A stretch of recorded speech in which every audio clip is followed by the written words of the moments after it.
So I thought, I don't know if you guys can hear, but it's distracting me. So this client, she cannot meta-communicate. And I realized how much of a barrier it is to psychotherapy if a client has no skill to meta-communicate. And I want to show you guys how come this is so important. Now, I always think of skill to meta-communicate as very overlooked. And it's mostly maybe because everybody that I know currently that's using IPA that I've contact with is somebody that I've trained. And I've overlooked it. So I may have in the past really de-emphasized the importance. But this client, she's stuck in this pattern with her boyfriend. And I saw her this week again. And she really cannot see this pattern. And she cannot see that when he says knock, knock, she says, who's there? Every time a coconut. And so every time a coconut, he says, I'm a. And then she says, I'm a poo. Okay. So she can't see this. She literally cannot. And I know that's an intrapsychic punctuation, but it's made it so difficult to work with her. And so that's why I was really thinking about the variable of meta-communication and how come it's so crucial. Okay. So I've been reading the book, What Happened to You, written by Oprah Winfrey and I want to say Bruce. Yeah, Bruce Perry. Perry, Yeah, Bruce Perry. Bruce Perry is a neurologist, a pediatric neurologist with a special interest in childhood trauma. And the book is all about how our early developmental experiences shape our nervous system and how these then inform our relational patterns. And he introduced, obviously, he devised this model a very long time ago, but I'd never seen this model of the brain before.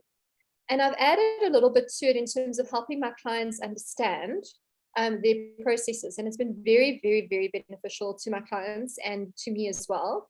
And I'm going to show you guys how this links for skill to meta-communicate. Okay, so the brain is divided into these particular functional units, the reptilian formation. Reptilian, doesn't look right, but I think it is right. The reptilian, okay, diencephalon,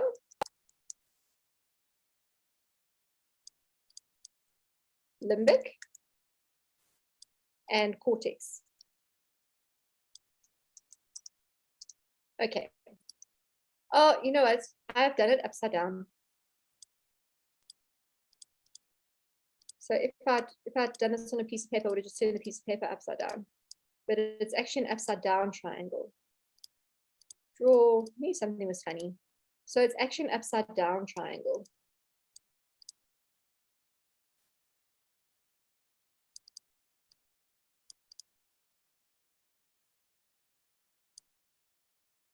Okay, and this upside down triangle is divided into these 4 functional units.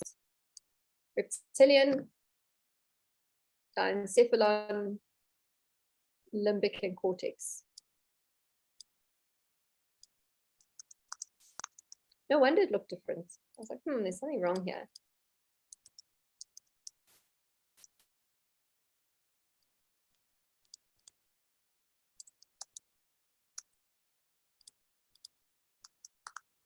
Okay, so the reptilian formation, as we know, has got survival for reactions for survival: fight, flight, freeze, fold, fawn.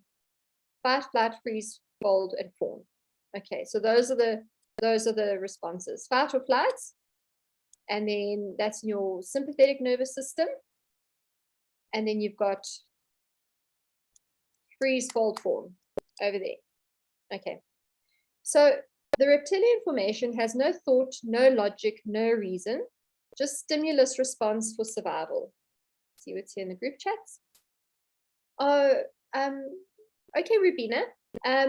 Just before we'll be finished with this discussion at 7:30, and we'll give you a chance to check out first. But we'll finish this discussion before 7:30, I promise, and then we'll give you a chance to check out at 25 past. So stimulus response for survival. It cannot tell the difference between contexts, and it cannot tell the difference in time. It cannot tell time.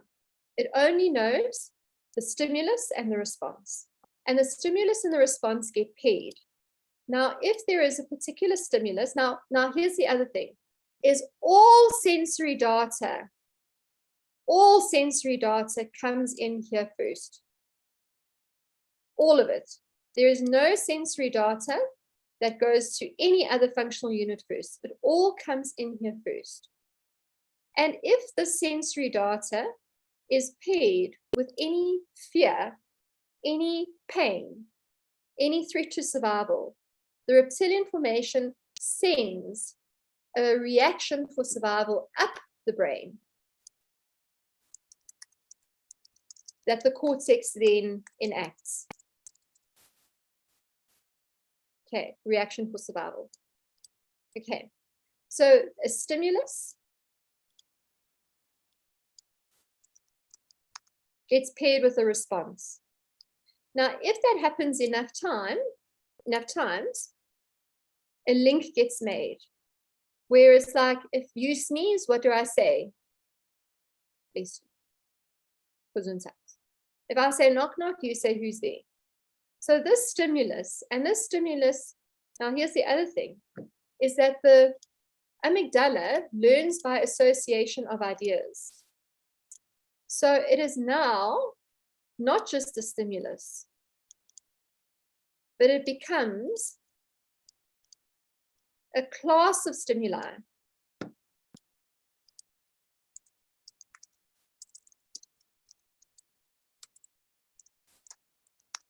That then get paired with a survival reaction.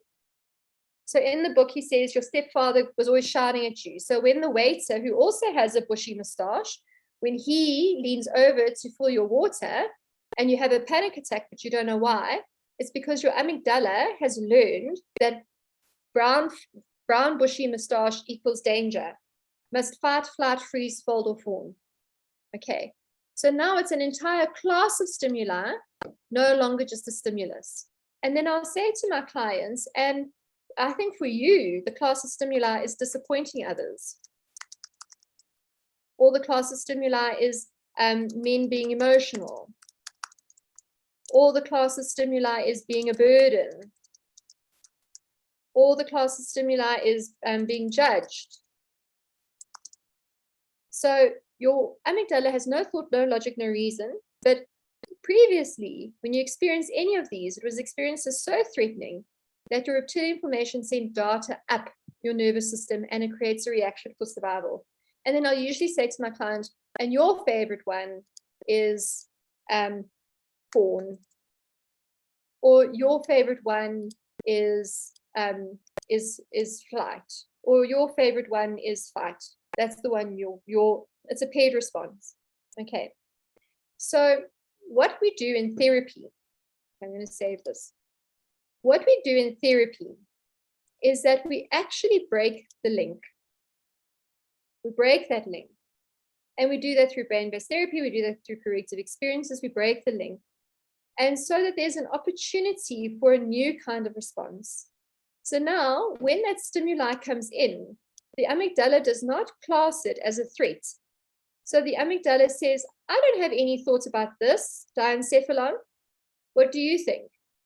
Diencephalon says, I don't have any thought about this. Limbic system, what do you think? The limbic system says, okay, this is how I feel. And then the limbic system sends that biofeedback up to the clean, up to the cortex, where there is now, up to the cortex, where there is now not going to be a reaction for survival, but there is going to be what I say, a response for benefit. Okay, so this is their model. So now the data is, yes. Sorry, what is the diencephalon? The diencephalon is heart rate, respiration, endocrine functioning. So the reptilian formation says we're under threat. The diencephalon says, okay, adrenals, pump the adrenaline. Okay, chest, go to thoracic breathing. Okay, resources go away, go into the limbs. So the is that like your parasympathetic? Well, it manages the sympathetic and parasympathetic. Okay, so it's like the holding space for both of Physiological. those. Okay. Yeah. Got you. So I like to think of it like it's like the mechanic, it keeps the engine running. Okay, diencephalon, got you. Yeah.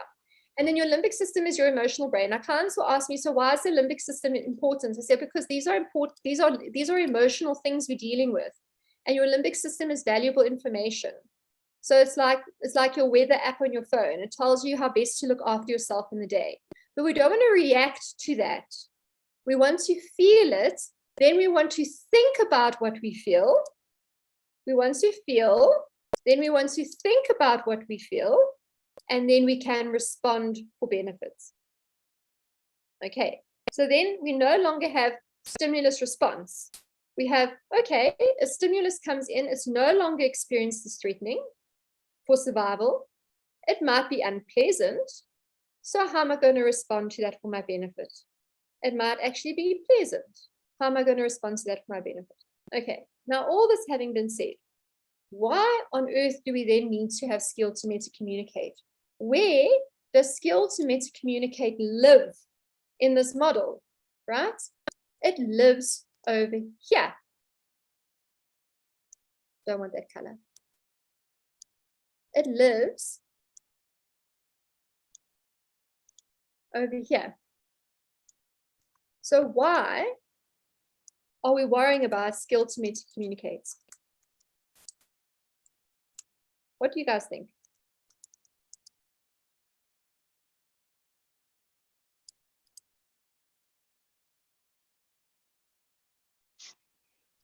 I think If this the is really helpful, not only for my client, but okay, now I'm bringing in. Then is skill to meta-communicate relevant? Why is it important? Okay, so this over here is the mechanism for change. The mechanism for change lies here. But this part over here, this is the gate. Oopsie. That's I not what I can't want. see. This guy is the mechanism for change, but this guy is the gatekeeper. You have to pay your 7 coins of silver to the boatman if he's going to let you pass and get to this guy. So it is important that a client understands to what purpose are we doing what we're doing. And if they do not have that skill to meta-communicate, the cortex says, no, you may not pass. You haven't paid your 7 coins of silver. So focusing on skill to meta-communicate, this is a resource to a client, and it's also a protective factor. But it is also crucial for therapeutic change, or else the client will not cooperate with your interventions. Because the cortex needs to say, okay, I understand. This one says, am I safe? This one says, am I loved? This one says, do I understand? And if you don't let the cortex understand, it's not going to let you pass, because we want to bypass that to the reptilian, and it will not let you pass.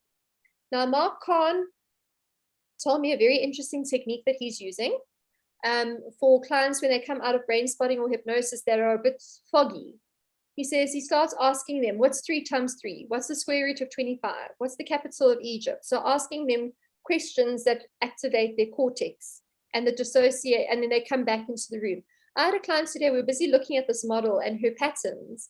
And just by looking at that, she started going into the survival response. And she said to me, you're getting very blurry. It feels like I'm not here. And I said to her, what's 3 times 3? What's the square root of 25? What's the capital of Russia? Count backwards from 107s.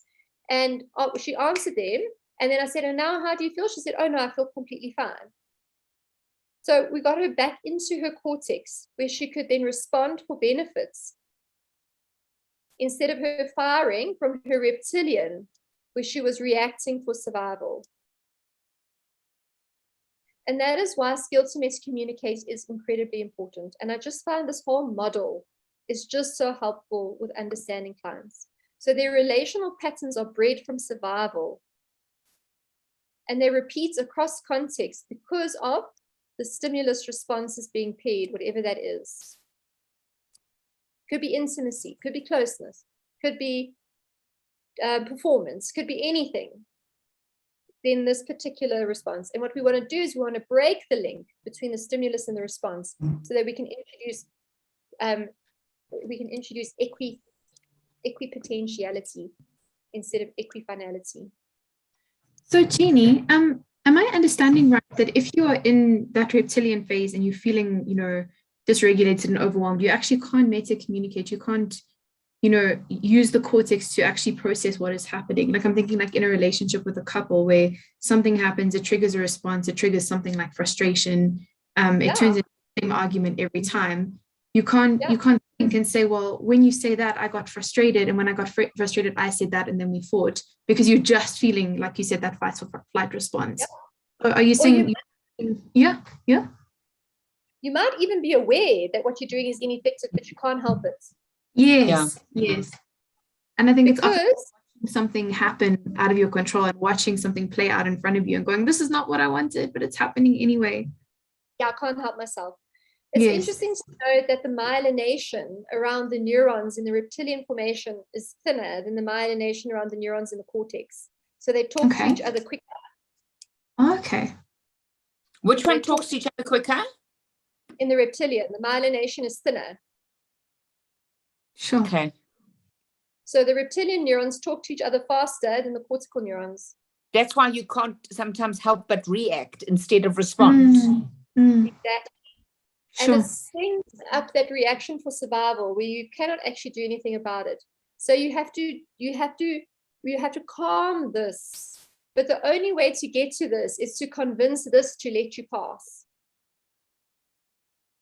Bypass of the critical faculty and skill to meta-communicate is the logic that you need to appeal to the cortex that will make us say, okay, fine, let's brain spot. Okay, fine, let's do hypnotherapy. Okay, fine, I'll do it differently. Okay, fine, I'll tolerate the guilt. Okay, fine, let me learn to withstand the idea that other people are judging me and choose a response for benefits instead of reacting for survival. So I'm just aware that we're running gently out of